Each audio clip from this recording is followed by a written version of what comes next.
অসম গণ পৰিষদ দলে আজি ৩৫ বছৰ কাল বিভিন্ন ঘাত প্ৰতিঘাতৰ মাজেৰে অতিক্ৰম কৰি ৩৬ সংখ্যক প্ৰতিষ্ঠা দিৱসত আমি উদযাপন কৰিছোঁ। আজিৰ দিনটোত আমাৰ নিজক আত্মসমালোচনা আৰু আত্মশুদ্ধিৰ মাজেৰে নসাজেৰে প্ৰগতিশীল জাতীয়তাবাদৰ সংকল্পৰে অসম গণ পৰিষদ দল নতুন ৰূপত ৰাইজৰ ওচৰলৈ যাবলৈ আমি প্ৰতিজ্ঞাবদ্ধ হৈছোঁ। ৰাইজৰ অশ্ৰুৰক্ত আৰু কষ্টৰ ফল হৈছে অসম গণ পৰিষদ। ৩৫টা বছৰ অসম গণ পৰিষদে পাৰ কৰিলে ৩৬ সংখ্যক আজি প্ৰতিষ্ঠা দিৱস। অসম আন্দোলনৰ শ্বহীদসকলক আমি শ্ৰদ্ধাৰে সোঁৱৰিছোঁ। স্বৰ্গগত আত্মাই যেন শান্তি পাই ভগৱানৰ ওচৰত প্ৰাৰ্থনা জনাইছোঁ।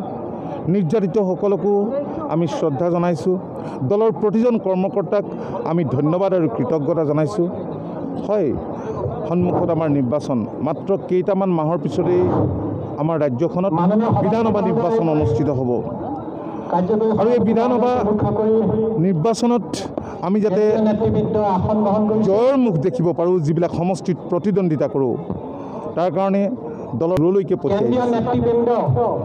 পৰিৱৰ্তিত ৰাজনৈতিক পৰিস্থিতি আৰু অসম আন্দোলনৰ বা 85 চনৰ পৰিস্থিতিৰ মাজত আকাশ পাতাল পাৰ্থক্য আছে আৰু সেয়েহে আমি দলটোক নতুন সাজেৰে নতুন ৰূপত প্ৰগতিশীল জাতীয়তাবাদৰ ধ্যান ধাৰণা আৰু মহামন্ত্ৰৰে নতুন তেজৰ আমদানিৰে আমি দলটোক আগুৱাই লৈ যোৱাৰ প্ৰয়াস কৰিছোঁ। ৰাইজৰ আস্থা ঘূৰি আহিছে, ৰাইজে আমাক আশ্বাস দিছে আৰু আমি দৃঢ়তাৰে বিশ্বাস কৰোঁ যে কোনো শক্তিয়ে আমাৰ সন্মুখত প্ৰত্যাহ্বান হ'ব নোৱাৰে। সকলো বাধা নেওচি দলৰ কৰ্মকৰ্তাসকলে অনাগত দিনত আঞ্চলিকতাবাদৰ ধ্বজা, অসম গণ পৰিষদৰ ধ্বজাখন, বিজয়ৰ ধ্বজাখন উৰুৱাবলৈ আজিৰ দিনটোতে অংগীকাৰবদ্ধ হ'ব। চাওক, আজি অকল ওপৰ দেউৰীতে নহয়, ৰাজ্যখনৰ প্ৰান্তে প্ৰান্তে এনেধৰণেৰে দলৰ প্ৰতিষ্ঠা দিৱস অনুষ্ঠিত হৈছে। আমি কেন্দ্ৰীয়ভাৱে প্ৰতিষ্ঠা দিৱস এইবাৰ ইয়াত পাতিছোঁ, এটা ভিতৰুৱা অঞ্চল য'ত ইয়াত কেইবাটাও জনজাতিৰ জনগোষ্ঠীৰ লোকে বসবাস কৰে আৰু অসম গণ পৰিষদ দলে বৰ্তমান সময়ত মই যিটো প্ৰগতিশীল জাতীয়তাবাদৰ কথা কৈছোঁ, ইয়াত বহুত মানুহে উপেক্ষিত অনুভৱ কৰে, বিভিন্ন ধৰ্মাৱলম্বী লোকে। কিন্তু আমি সকলো জাতি জনগোষ্ঠী ভাষা ধৰ্মৰ লোকক লগত লৈ আমি আগবাঢ়ি যাব বিচাৰিছোঁ। আমি আগবাঢ়ি যাব বিচাৰিছোঁ ভাৰতীয় সংবিধানে যাক ভাৰতীয় বুলি কৈছে, সেইসকলক অসমীয়া বুলি লৈ।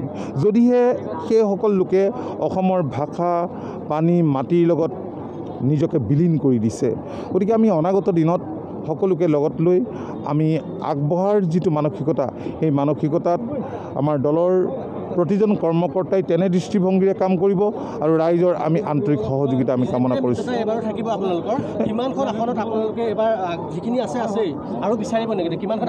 চাওক, জয়ৰ সম্ভাৱনা থকা সমষ্টিবিলাকৰ কথা আমি নিশ্চয় ভাবিম। অসম গণ পৰিষদ দলৰ জয়ৰ সম্ভাৱনা থকা, আমিতো যোৱা বছৰ 30খন চিটত প্ৰতিদ্বন্দ্বিতা কৰিছিলোঁ, 24খনত পোনপটীয়াভাৱে আৰু 6খনত আমি বিজেপিৰ লগতো বন্ধুত্বমূলক প্ৰতিদ্বন্দ্বিতা কৰিছিলোঁ। তো সেই সময়ৰ পৰিৱেশ আৰু হয়তো সেই সময়ৰ ভোটাৰৰ যি ভোটিং বিহেভিয়াৰ, আজিৰ পৰিৱেশ পৰিস্থিতিৰ লগত স্বাভাৱিকতে অলপ পাৰ্থক্য হ'ব। গতিকে গোটেই কথাখিনি চাই পাৰস্পৰিক বুজাবুজিৰ মাজেৰে আমি আগবাঢ়িব লাগিব।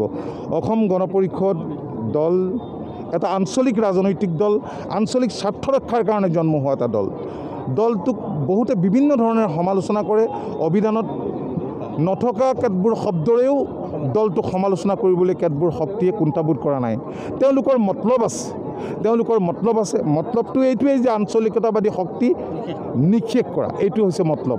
তাৰ কাৰণে ভাল কথাও কয়, কস্মিন কালেও আঞ্চলিকতাবাদত বিশ্বাস নকৰা, কস্মিন কালেও জন্মলগ্নৰে পৰা দলটোলৈ অকণো অৱদান নথকা, বুদ্ধি নথকা সেই মানুহৰ যিবিলাক বক্তব্য সেইখিনি কথাক আমি কোনোদিনেই গুৰুত্ব দিয়া নাই কিন্তু আমাক গঠনমূলক সমালোচনা যিসকলে কৰিছে বিভিন্ন আমি ফেচবুক হোৱাটছআপ ইনষ্টাগ্ৰাম এইবিলাকৰ সহায় লৈছোঁ তাত বহুতে ভাল পৰামৰ্শ আমাক দিছে আমি সেইবোৰ আন্তৰিকতাৰে গ্ৰহণ কৰি অনাগত দিনত দলটোক শক্তিশালী কৰিবৰ কাৰণে দলৰ প্ৰতিজন কৰ্মকৰ্তাক আমি অনুৰোধ জনাইছোঁ অসম গণ পৰিষদ দল ৰাইজৰ দল চাওক এটা কথা মই আপোনালোকক কওঁ AGP এইটো এটা অতি পৰিচিত নাম কোনোবাই দল খোলাত আমাৰ আপত্তি কৰিবলগীয়া একো নাই সকলোৰে দল খোলাৰ এই গণতান্ত্ৰিক দেশত অধিকাৰ আছে কিন্তু নামটো নকল কৰা যেন নালাগেনে এই যে AGPৰ ওচৰে যাব খোজাটোৱেই কি অৰ্থ কৰে যে AGP যে পপুলাৰ পাৰ্টি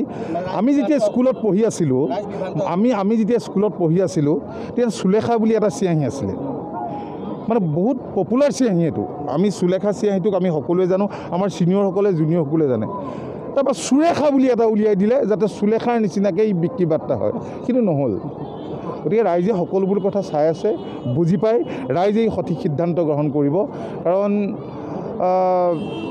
বৰ্তমান সময়ততো যাৰ পৰা জন্ম কৰিবলৈ লোৱা বুলি সগৌৰৱে যোৱা দিনকেইটাত ঘোষণা কৰি আছে সেইসকলৰ যিসকল সৎ নিষ্ঠাবান সেই মঞ্চৰ সৈনিক কৰ্মীয়ে কেনেধৰণেৰে প্ৰতিক্ৰিয়া প্ৰকাশ কৰিছে সেইটোতো আপোনালোকে দেখিছেই আৰু আমিও সদৌ অসম ছাত্ৰ সন্থা আমাৰ মাতৃ সংগঠন মিন্স মই সদৌ অসম ছাত্ৰ সন্থাৰ সাধাৰণ সম্পাদক আছিলোঁ সভাপতি আছিলোঁ আনুষ্ঠানিকভাৱে তাৰ পৰা বিদায় লৈ আমি দল কৰিছোঁ কাৰণ আঞ্চলিকতাবাদত ছাত্ৰ সন্থাই বিশ্বাস কৰে কিন্তু ছাত্ৰ সন্থাৰ ৰাজনীতি দলীয় ৰাজনীতিৰ ঊৰ্ধত আমি বিদায় লৈ ছাত্ৰ সন্থাৰ মঞ্চখনত যাতে অকণো চেকা নপৰে